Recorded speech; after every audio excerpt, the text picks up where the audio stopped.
What's up, guys? Welcome back to my channel, Being Jace, where I is simply being myself. So I'm Jace, and I'm really glad that you guys are back for some reason or another. I'm a parent of three, so of course the house was quiet up until I hit record. Colton Gray, pause for a second, guys. What do you need? You called my name. No, I didn't. Oh. I think Jay hearing stuff. Maybe so, because I didn't call your name. Okay. All right. All right, so anyways, just got back in town from LA 2 weeks ago, and we are getting ready to go on another vacation. And we leave tomorrow night. And guess what? I haven't packed yet. I have the clothes. So many.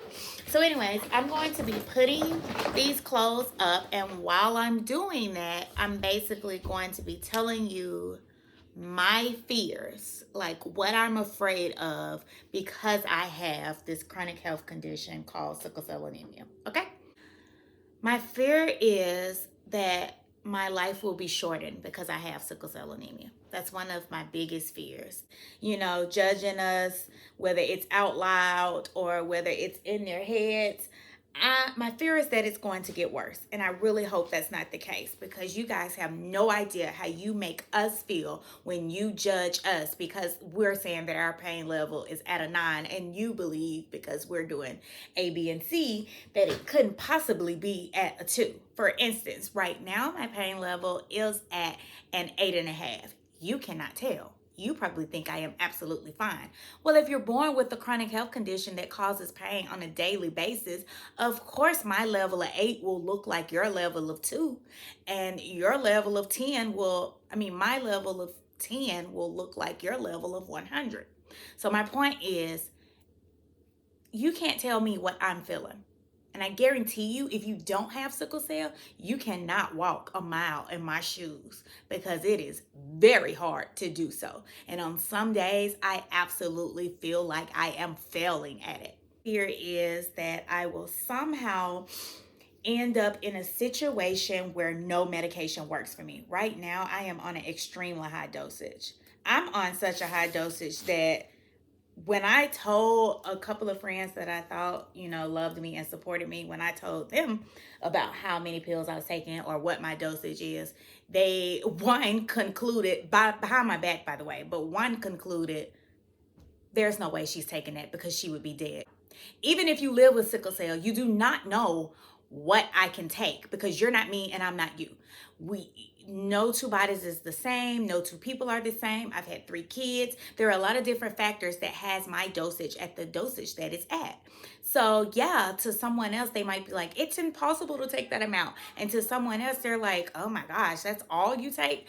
There are people that take triple the amount that I take. So it's really scary to, know that there are people out like that. And I really hope it does not get worse. Keep your judgments to yourself. If you think, oh, there's no way she can take that, or no, they don't even prescribe that, or no, if she was taking that, she would be dead. You don't know. So keep your mouth shut. And even if you got a sister or brother or niece or nephew or mom that has the disease, and you've been in and out of the hospital with them, you've been supporting them, blah, blah, blah, this and this, that, and the other. The point is, everyone's condition is different. Okay.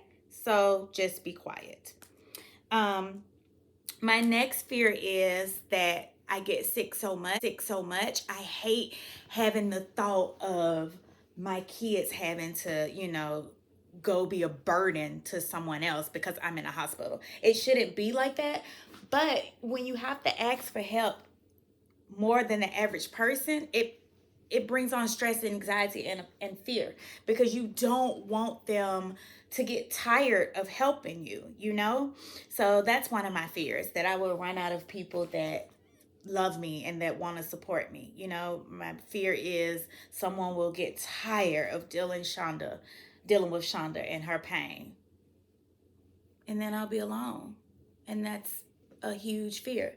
Another fear is getting a port. For some reason, getting the port, I hate that. I always felt like I never wanted a port. I'm now 34, and I still don't have a port. But now my doctor is recommending it. And I sat in that office crying for about 47 minutes just because having that port, one, it's seen. Two, it kind of makes me feel like that lady in the Scarlet Letter book or whatever. Like it signifies, hey, I'm sick and I need this or whatever. I am really, really afraid of just being a burden to people. Not my kids this time, but me. Why do I feel like that? Because I had an ex-husband that literally told me he was tired of me and my sickle cell anemia. So my biggest fear is being a burden to other people that are in my life that, sometime end up being having to be the person that has to support me because a crisis came up out of nowhere or whatever. And so I just don't want them to feel like, oh my gosh, she's in the cell. I've got to keep her. She's in the hospital having a sickle cell crisis. I've got to keep her kids. Or, oh my God, how long is she going to be in there? Like, I just don't want anyone to, feel like that. The thing that's scary to me is basically, I've already said increasing my dosage. That's scary to me or whatever because I'm thinking like, what's left? What medicine are we about to go to now?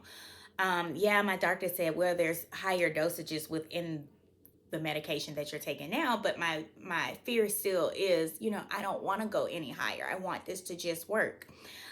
There's a clinical trial on the table for me. My fear is that will make matters worse.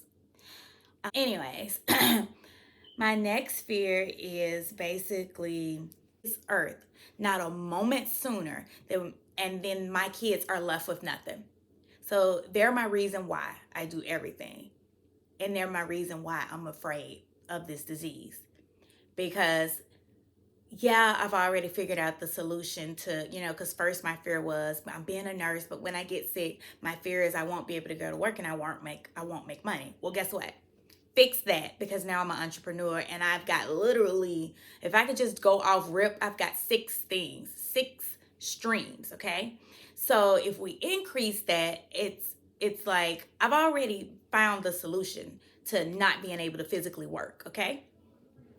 Being an entrepreneur and doing the things that I have been doing has made that a possibility, has made it more stable. But my point is, I still want to have as much as possible. Not to be greedy, but because I want my kids to be straight. And I want to think about them being straight, but they also, if I was to die tomorrow, I need money to be able to still take care of my kids as if they are right here. Basically, if you, my warrior, my supporter, if you had to have my kids, I have provided you with enough money to take care of them until they are out of your house. And then I want them to have another sum for school and college and other things, even though I think they should be working. No, baby, I don't want anything. No, thank you. I want them to be working and learning and this, that, and the other. But I'm saying I do want to have that backup fund if they need school, a car, or a home or something like that. Plus, if I'm not around, I want to make sure I have left enough finances for my grandkids and my great grandkids. You know? I just want to be extra prepared.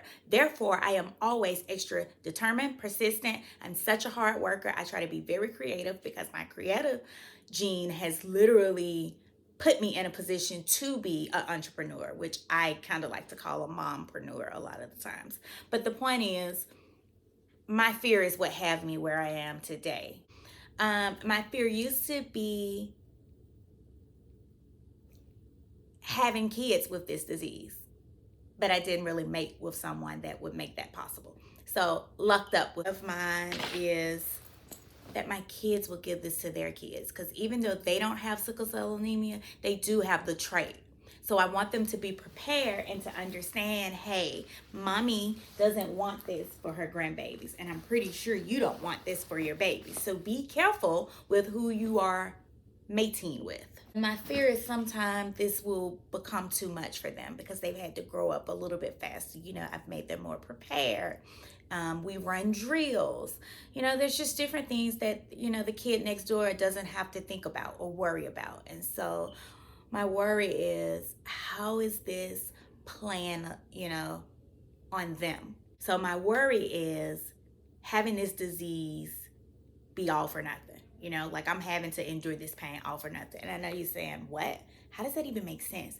What I'm saying is, if I'm going to have this disease, I'm going to slay this disease ASS all day, every day, which means I need to advocate for myself, advocate for you guys, put out videos educating you and other people, you know, about this disease. Being able to create raw and relatable content so people know, hey, you're not the only one that feels like this. You're not the only one that gets judged when you go to the pharmacy. You're not the only one that everyone is talking about when you're little itty bitty kids trying to figure out if they can catch it, if they touch the same ball you touch. You know what I'm saying? Basically, it's important to leave a part of me behind when I'm gone that has helped everyone, and you know, let them know that, hey, you're not alone. You're not alone at all. Another fear I have is, and I don't have it all the time, but it's like if a trip is coming up, then I have a fear if I'm going to be able to go on a trip. Because there's times like you don't get to decide when you're going to go into a full-blown crisis. It's one thing to be in sickle cell pain or to be having sickle cell pain like how I'm having right now. But to be in a full-blown crisis, that's a whole nother whirlwind, okay? Like I typically am shaking, my toes are balled up like this. I'm rocking back and forth. I don't want to be touched. I am screaming. I am crying. You can even hear it. Even if you don't see me and you're talking to me, you can hear that I'm halfway breathing, or you can literally hear the pain within me. And when I book trips, I have the fear of, God, don't let me be paid all this money for this airplane ticket, and then you want to all of a sudden try to make me stronger by now I'm in a whole sickle cell crisis. Now I got to cancel this flight, my trip, my hotel, can't get my money back, blah, blah, blah. You know, that's always a legitimate fear for me.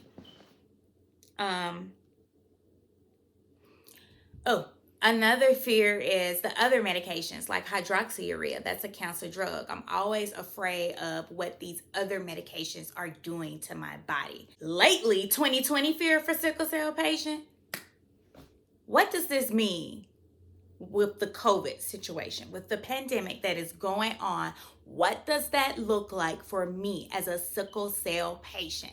Another fear is addiction. Although I am not addicted, and a lot of people do not know the definition between addicted and what am I thinking about?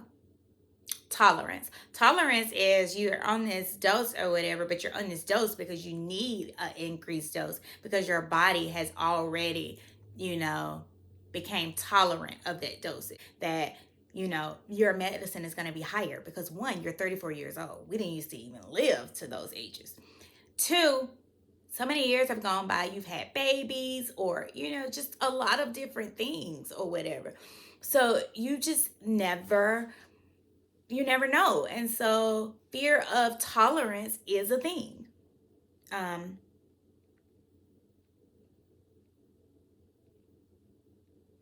Oh my gosh, something else.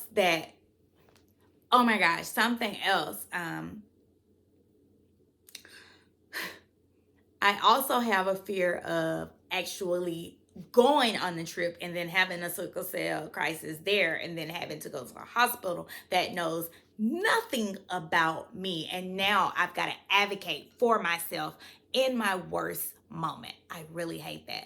And sickle cell even brought on fear of me not graduating. Simply because even in high school, it's like I would go into crisis and most kids would be like, yay, out of school. I'm going to stay in a hospital. No work. No, I had to work. Like I had my mama going up to school saying, please get my homework out of AP Science because it was, I really wanted to be valedictorian or whatever. So fear of, not passing classes, not getting through nursing school. Getting through nursing school was really, really hard for me because of my sickle cell anemia. Stay tuned.